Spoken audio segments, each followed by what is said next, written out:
Hi, it's Saturday night and I've just finished having a good look at the Melbourne Cup on Tuesday, and I'm going to show you a couple of things. First of all, let's just have a look.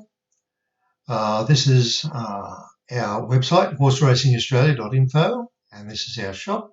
Very easy to get to. This is how you get the win form ratings at GTX program package. The reason I put that there is because people have been asking, where do we find it? That's where you find it. Now, here we go for the next good thing. We're looking at the weather for Tuesday. And at Melbourne, well, we've got 19 degrees on Sunday, 26 on Monday, lovely, and 28 on Tuesday. No sign of any rain, and it's sure to be a good track, although I know they're going to water it for the internationals because that's what they do. Okie dokie. Let's have a look at the GTX program now. And I've come to Flemington Race 7. Now, the interesting thing is what I've done for some of these, I've had to go through and look at their overseas form, work out how fast they run, and add on for the altered distance and all of that sort of thing. And at the end of the day, what you come out with is a number. The number is interpreted as a rating, and I'll just go through now and I'll show you some of these numbers. This is just as it works out now. Things may change between now and Tuesday. Okay, so number 8, a Muster's Year, comes out on top. So how do we rate that one? This is rated on a moderate run in the Metropolitan, where Muster's Year ranked a 72.3. It was $61 in that race. So the form is pretty crap, but nevertheless, look at the time that they actually ran and work out how far he was beaten, work it out for yourself. It was a reasonable run. Now, if we go back, we can see there at York, that was a reasonable time. Back August last year, he won by 6.5 lengths at his first run. Well, in November 18, when he should have been over here racing, of course. Anyway, the point is it's working well. Ran in last year's Cup, finished 23rd at 24. You wouldn't think he could do it again. However, the numbers say that he's in better form this year than last year. And the point is, he's got a run. Okay. We look at the next horse with Bow and Declare. Now, the best form we can use was in April this year, when he ran a 67.5 behind Hakey. I know you wouldn't want to back Hakey in the Melbourne Cup. What you've got to remember is this actually won the Melbourne Cup in 2019. With the form he's in, it's unlikely it's going to do it again. Nevertheless, we've got to provide a rated price, so that's some of the things to consider. I would be surprised if he could do it again because it hasn't been in great form. Okay. Ocean X ran third to Miami Bound in the Moonee Valley Cup. What's of more interest is this track in 16th of May. He ran an equivalent of a 69.2, and that was quite a fast time. When we interpret it back to the 3200s, well, you can see for yourself where it comes to. And Ocean X comes in third on our ladder. So looking at Ocean X again, if you look back at the autumn form, 1, 2, 3 runs and was successful on its fourth run and its fifth run. This time it's had 1, 2, 3, 4 runs and it's just starting to come good. So I'm confident that Ocean X will be good. Can it run the distance? Well, it's run 2,800 metres. So, yes, it's likely to be able to run the distance. Okay, looking at the next runner now, we've got Kingaloo Grants.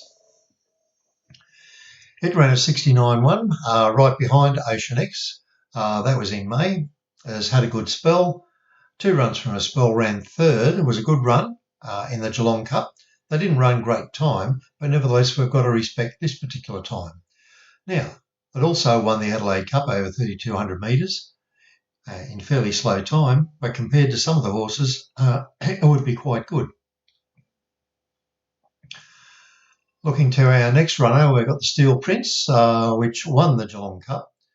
But the run we're going on is this one, is over 2,500 metres, ran third, beaten 1.1 lengths, 4 runs from a spell, 13th, 3rd, and 1st. Last year was only beaten just over 2 lengths in the Cup. That was on a slow track. If we look at his form, he's very, very good on firm tracks. very, very poor on slow and heavy tracks, only recording 1 placing in 5 runs on wet tracks. Therefore, is a very good chance. Persan just keeps winning. Has had a hard run already. Has been in work since probably about February. And if you're looking at that, it's had 5 runs here at Flemington for 4 wins. Very important.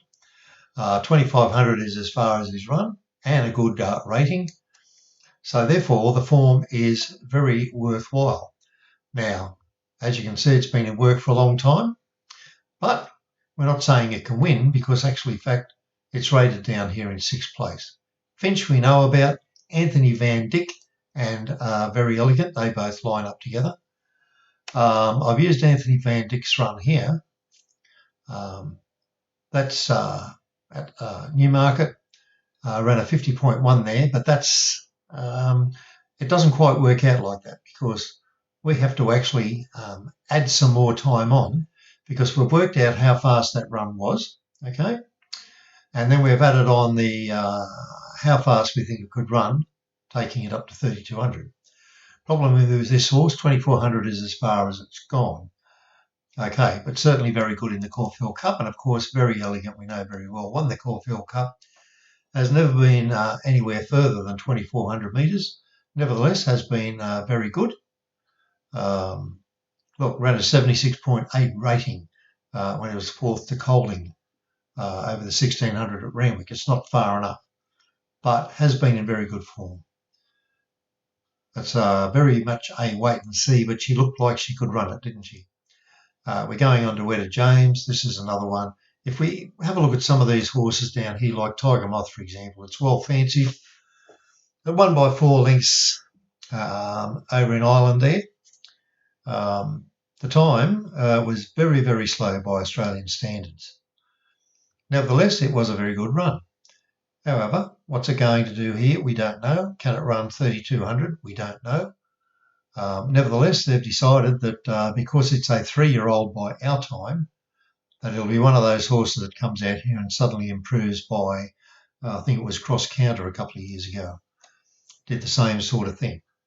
And we did the same thing there with some of these other horses that have come from overseas. They're carrying a 20-point penalty. Not that it makes a difference. It's just because they haven't run for a while. But I've sat carefully and worked out how fast they could run based on various things. If we have a look at all these horses here, we can see that they're all apparently very, very, very good prices. So there's a good chance there that if we should be able to snag the Prince in this group, we're going to be very well rewarded. That's all I have to say for the moment. Now, as I said, somebody wanted to know how can you get the GTX program with the win form ratings in it. Oh, just by the way, did you notice, I can't remember whether I did in the preview for Derby Day, but we did manage to drag in a $26 winner on the day. I think it was in about race 4 or 5. Very good winner. We got 2 or 3 winners there for the day, and another couple unfortunately missed out. Okay, just going back here, weather's going to be good. This is where you get information and racing books and all the rest from us. HorseRacingAustralia.info/shop/. Okie doke. And of course, our homepage is this one, where we put information on every single day or every day or two if there's not something to put on every single day. And a reminder about the new book, How to Win at Horse Racing Today. Quite cheap. Once again, you've only got to click on there, it'll take you to the order form. Thanks for calling. Thanks for watching. Good luck on Tuesday.